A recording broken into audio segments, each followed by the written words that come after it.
Earlier today, Novara's very own Moya Lothian-McLean appeared on BBC Politics Live. She appeared alongside Harriet Harman and Tim Montgomery, and it's fair to say some interesting points were exchanged. Let's have a look at what they discussed.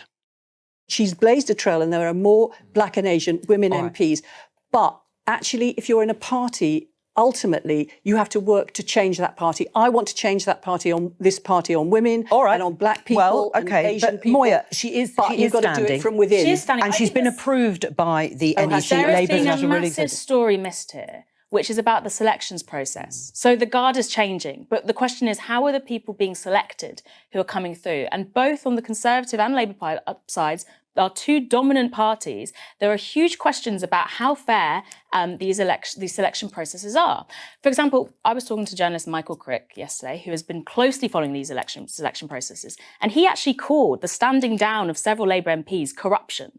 In the manner in which they have resigned, which is a big claim to make, and he is someone who identifies as being on the Labour right of the party. Now, what's happened in some of these selection processes is people have resigned at the last minute. So, you know, in Blair's day, they did this too, and sometimes they received peerages later. But what is also happening... Just by coincidence. What is also happening is that the Labour head office and the NEC changed the rules last year so that they could parachute people into seats as candidates without consulting the local constituency parties. So you now have some of the leaders of the most secretive think tanks in Labour parachuting the safest seats in Labour in the country. Well, what do you make of that? Well, I would say that Keir Starmer and the NEC have got a responsibility to make sure in every single constituency there is somebody who is right for public service, right for being a Labour... when they've never been? Well, 'twas ever thus, you could say, of course. You could say... Why is there sits in the NEC being approved by the NEC to stand as a Labour candidate without any consultation from local parties? Is it a good look? I don't know about the individual... I'll tell you what is a good look. I'll tell you what is a good look, is that we have got a fantastic team of candidates, and you will be really pleased with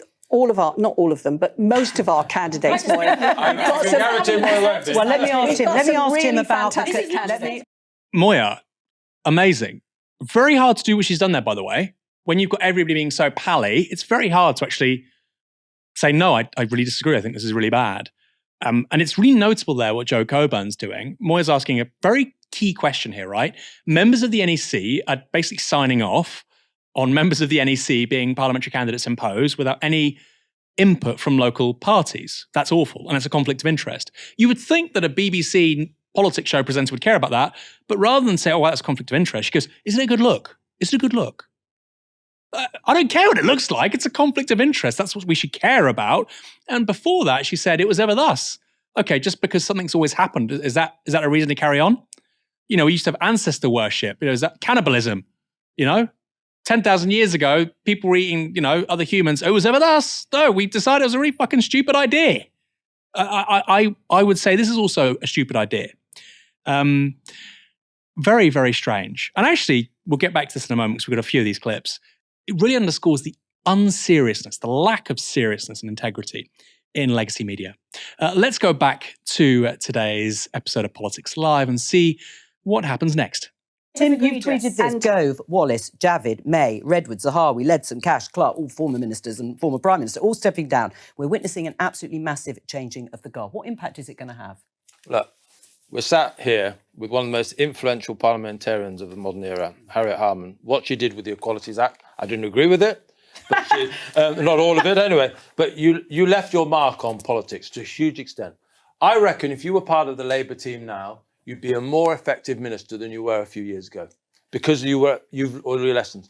What the Conservative Party and Labour Party are going to experience, I think, after the next election is such a parliament of novices, people who haven't been round the block once or twice, who haven't learned how to run a department. Of course, you need sort of new blood. You need people with new ideas, but you need to balance that with people who know how to run very complex Whitehall departments. And the Conservative Party, what impact is it going to have for losing all this experience? Well, it's going to mean that young MPs will make mistakes more often because they won't have those conversations in the tea room, on the back benches with colleagues who've made those mistakes before. Of course, everyone has to make their own mistakes in a way, and different generations make their own different mistakes. But that lack of knowledge, that lack of experience, I think is going to mean the next Parliament is going to be much more dangerous than the recent parliaments, simply because there isn't that bedrock of knowledge.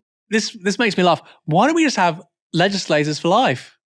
I know. Why don't we just not elect them?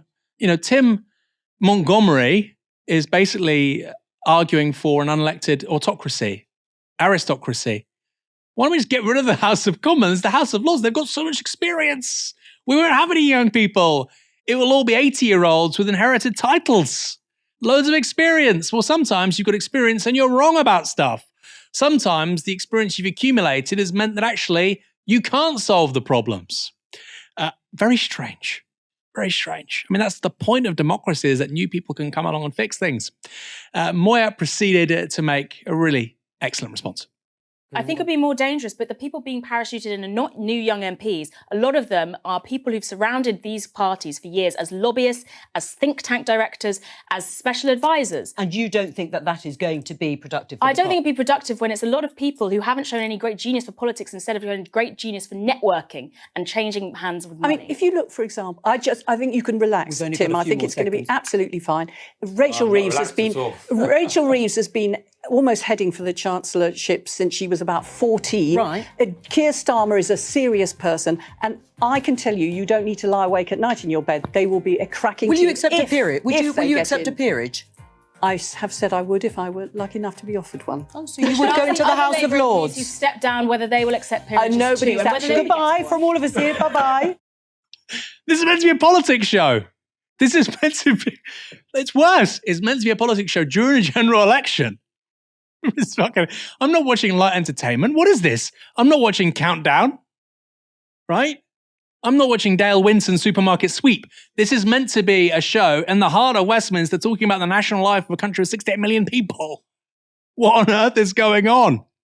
Rachel Reeves has been on Corso's job since she was 14. That probably doesn't make her very qualified. I'd like her to have a real job, please. Or she works at the Bank of England, therefore she knows everything. Yeah, the Bank of England's got nothing wrong over the last 15 years, has it? It says so much, doesn't it, as well, that 3 years ago, Starmer was saying he'd abolish the House of Lords, but now it's all just a bit of a joke amongst the permanent political class. Sure, if they asked me, of course I'd do it. And notice as well, maybe you didn't notice it because she was spoken over, how Moya tries to ask an actually important political question about quid pro quos and the House of Lords. Sorry, Moya, too late. Bye-bye to everyone at home. You thought a politics show on the BBC would actually raise challenging, politically important questions? Bye-bye. We're having so much fun. We'll see you tomorrow. Mike, what did you make of the points Moya was making throughout that show? Moya made some excellent points. I think she made a point about these candidates. These aren't young, hungry people who haven't been in politics or worked in politics, maybe beyond like some experience. These are people who've been lobbyists, who've been parachuted into these seats because this small clique run the Labour Party at the moment and are trying to look after each other, right? So after Faz Shaheen, right, was deselected as the Labour candidate for Chingford and Woodford Green, someone else was parachuted who had no connection to the area. Brent Councillor parachuted in. Now, apparently she has some existing relationship with the NEC or something of that sort. So these are people who are looking after themselves, trying to put themselves into positions of power. And that can't be a good thing, right? Like, that's no way to run a political party. And I think lots of the cruelty we've seen from the Labour Party when it comes to the deselection of left-wing candidates, for me, it starts from two places, right? It starts from the idea that many of these people don't see the left as legitimate actors, right? So putting aside the looking after each other thing, they don't see the left as legitimate actors because, you know, the left lost in 2019, lost in 2017, they're useless. That's kind of their thinking. Also, they're anti-Semitic, by the way. That's how they view the left, right? And then also there's this thing of just like this clique just basically running amok in the party. I think that, to me, suggests something about the governing strategy of this Labour Party. If this Labour Party think that the left are illegitimate actors and they're trying to draw upon the spirit of Blair, I think they are, by the way, and I think they're doing a really bad job of that if that's the case. It says lots about how out of sync they are with the nation, how out of sync they are with the crisis we face. And also this idea of the left being illegitimate actors is just a load of nonsense. So I think there's a lot that Moya said that was absolutely fantastic there. And I think this idea of these lobbyists and these kind of this clique parachuting these people into these seats is a worry for me. It's a worry in terms of the quality of policies we're going to receive from these people. And I think Tim Montgomery makes a good point about, you know, politics is quite a complex job, right? You're going to be leading up these quite complex Whitehall departments.